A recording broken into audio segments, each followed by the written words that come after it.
I know with employees being late, we see that a lot. I'll talk to a restaurant person and they'll say, I have all kinds of employees that are late. I don't know how to deal with the tardiness. I don't know how to deal with the call-offs and the sicks, the people calling in sick and saying I can't make it. I don't know how to deal with all of those issues. Well, it's interesting because what happens is the manager doesn't get mad until the person's an hour late. The manager doesn't get mad until the person's late 4 times. Actually, in a lot of cases, the manager doesn't get mad until now that person's really short-staffed and the manager actually has to work. Versus, if the guideline right up front would be, if you're a minute late, you're late. You wouldn't get to the hour late. You wouldn't get the consistent track record of people not showing up for shifts. Ask your employees the question,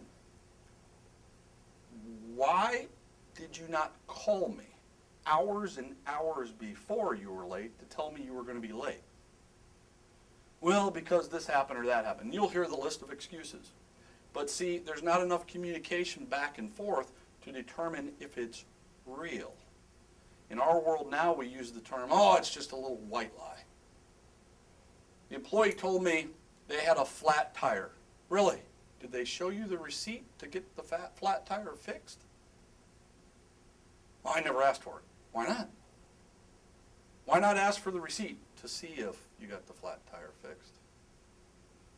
I want to teach my employees that if they went out last night and had a few beers and are hungover today, tell me. I'm okay with that. I was young once too. A few beers in it, not going to hurt anybody.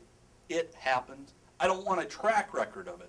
I don't want consistently dealing with the fact that you went out last night and got a little drunk and now you're hungover and it's impacting my business. I don't want that. But you know what? I do want you to be so honest with me where you can call me and say, hey, this came up or this issue happened. Don't tell me you got a flat tire. Tell me you got up late. I'm fine with that. It happens. But if you lie to me, you're fired. Well, what you'll find is your employees will come talk to you more. They'll come talk to you about, hey, I struggle with being late. Can you teach me something that will help me not be late? Hey, you know, I struggle with this, that, or the other. Can you help me with? See, I mean, I use this strategy with my kids. I give my kids the hot stoves, what they can and can't do. For the most part, I can deal with most anything. It's not that big a deal. But if they touch the hot stoves, they're going to get burnt.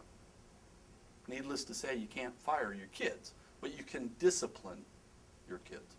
In business, you can fire your employees. And I can tell you, great employees do not like it when you let the slackers off the hook. If you want to get better employees, a better team of employees, manage towards the best employees. Don't manage to the slackers. Get rid of the slackers. Teach the hot stove theory. Best way for you to do it is decide what's important to you. I know what items are on my hot stove list. I have 12 or 13 of them. They're on my hot stove list. You should have items that are on your hot stove list. As a boss, the things that I just can't have happen. Period, end of discussion. And it may be that this is something that if it happens, it hurts my business big time. Another hot stove might be, well, it doesn't hurt my business, but it just simply irritates me, so I'm not going to deal with that. And make your list of hot stoves, and then tell your employees, here's my list of hot stoves. Don't touch it. If you touch it, you're going to get burnt. Tell them my story, because you could just as easily understand that back in the day, a lot of people had hot stoves sitting there. A lot of people could learn from that analogy. And if you rolled that out in your restaurants, you would see the performance of your restaurants improve, simply because you placed the hot stoves for the employee to understand.